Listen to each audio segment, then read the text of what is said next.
May 23, 1982, Houston, Texas. Melinda Aguilar came through a window and hit the parking lot, screaming. Inside the apartment, Lori Lister was submerged in a bathtub, held under.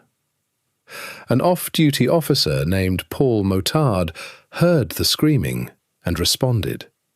He pulled Lister out, alive.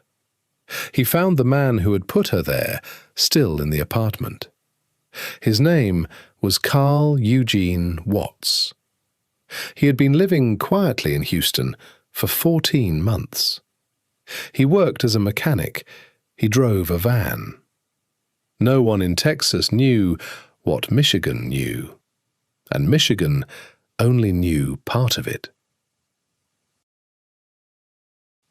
Carl Watts was born October 7, 1953, in Kilmanor, Michigan, and raised in Inkster, outside Detroit, after his parents divorced.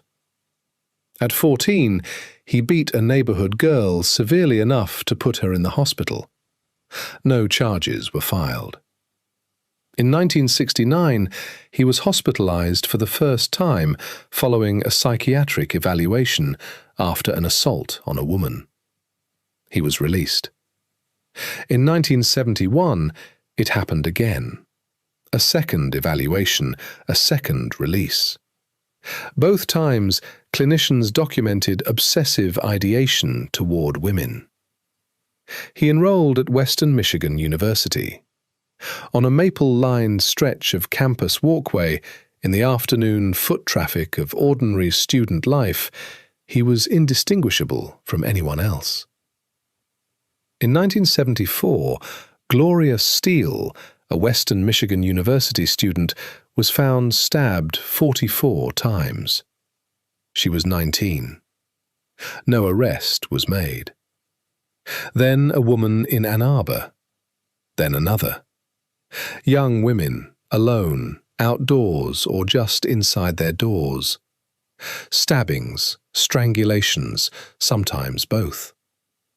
The geography overlapped. The victims fit a pattern consistent enough that it should have been a pattern. Ann Arbor police did develop a suspect. They developed Carl Watts. In 1980, they pulled him in for questioning. They searched his home. A detective later said investigators found items of women's clothing that could not be explained. The evidence threshold, they concluded, was not met for charges. He left for Texas shortly after. Houston, 1981. Watts was working at a Firestone shop on the north side of the city. He drove a van. He kept to himself. Harris County homicide records from the following 8 months document at least 9 unsolved female homicides. The pattern extended into Fort Bend and Montgomery counties. The attacks were fast. He left no usable prints, no fiber transfers that 1981 forensic processing could isolate, no witnesses who registered a face in time to describe it. Then came May 23rd. Melinda Aguilar through the window. Lori Lister pulled from the bathtub.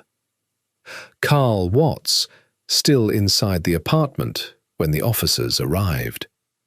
Arrested on the spot.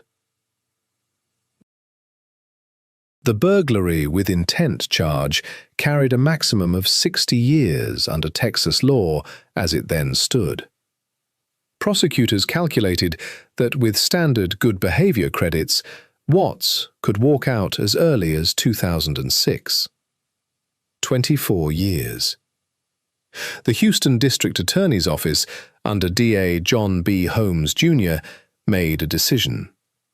Plead guilty to the burglary charge, accept a reduced sentence, and give them the bodies. He agreed. Watts named 13 women in Texas. He offered locations. The first location was correct. Over 3 days of tape-recorded sessions, a lead detective sat across a legal pad from Watts, while Watts described each victim by physical appearance, by the location, by the method. The tape recorder ran. The detective wrote. Watts did not ask for water. He did not look away. Then he kept going. He told them about Michigan, about Ohio. The number climbed. At some point, Watts offered a total, not as a boast, not as a negotiation, simply as a statement, of 80. Whether to believe it is not a settled question. One reading is that the jurisdictional gaps of the 1970s, no centralized violent crime database, no routine cross-state case sharing between municipal departments, made it genuinely possible for a single offender to move between Michigan, Ohio, and Texas without generating a unified investigative picture. Under that reading, 80 is a number that fits the silence.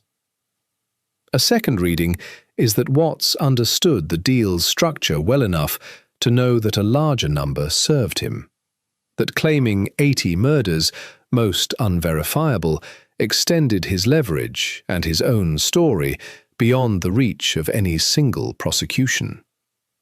Under that reading, the number is partly performance. The third reading is the one no one argues against, that both things can be true simultaneously, and that the structural conditions that made Watts possible are more important than the precision of any number he chose to give. One of the cases he led them to was Elena Samander, reported missing in Houston in February 1982. He told them where she was. She was there. Ann Arbor police pulled the file on a 1975 drowning, a western Michigan area woman whose case had been closed as accidental, and matched the location Watts described to the recovery site. Each woman he named now had a location on record. Most had had neither before. The immunity agreement D.A. Holmes signed covered the Texas murders Watts had confessed to during the deal sessions. The grant was issued under Texas Code of Criminal Procedure provisions that preclude prosecution for any offense voluntarily disclosed as part of a formal cooperation agreement, meaning the confession itself became the shield. Investigators had needed him to talk. Talking was the thing that made him untouchable for what he talked about. Michigan was not party to the agreement. After the Houston arrest, a team from Michigan came to interview Watts. He spoke with them. He gave them confirmation of what they had long suspected, and not enough to prosecute what they most needed. The immunity agreement had walls, and Michigan was on the outside of them. Whether D.A. Holmes's deal was a rational triage, the only mechanism available to locate bodies and close files, or a structural failure that immunized a man for the murders he had committed while leaving the law to pursue him only for the ones it could technically reach, is a question the case record leaves genuinely open. The women were real. The immunity was real. Under the terms agreed in that Harris County conference room, those two facts were going to have to coexist. He served his Texas sentence. In 2004, a Michigan prosecutor named William Forsyth identified a charge the immunity agreement had never touched. A woman named Helen Dutcher had been attacked by Watts in Ferndale, Michigan, in 1982, before he left for Texas. She had survived. The assault charge had never been resolved. It had never been part of any Texas proceeding. The charge was assault with intent to murder. Watts was convicted, sentenced to life without the possibility of parole. He died in Kinross Correctional Facility on September 21, 2007, cardiac arrest. He was 53. The official confirmed death toll attributed to Carl Eugene Watts stands at 11 in Texas and 1 in Michigan. The cases where physical evidence or a documented confession survived to anchor a formal legal finding. He told investigators the number was 80. No researcher who has mapped his movements against the cold cases that went quiet after his departures from each state has found a compelling reason to believe he was overstating it.